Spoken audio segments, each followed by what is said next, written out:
Hello everyone, welcome to my channel. In today's quick tutorial, I'm going to show you how to add a Made with AI label to your Instagram posts. It's really simple, so make sure to watch till the end. First, open the Instagram app on your phone and log into your account. Once you're logged in, tap the plus icon at the bottom center of the screen and choose Post. Next, select the AI-generated photo or video you want to share. After selecting it, tap Next at the top right of your screen. You can add any effects or edits you like, then tap Next again. Now, it's time to add your caption and tag any friends if you want.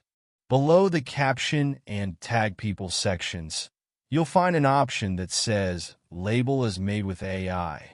Simply enable the toggle button next to it to add the label to your content. Once you've got everything ready, just tap Share to post your content with the Made with AI label. And that's it.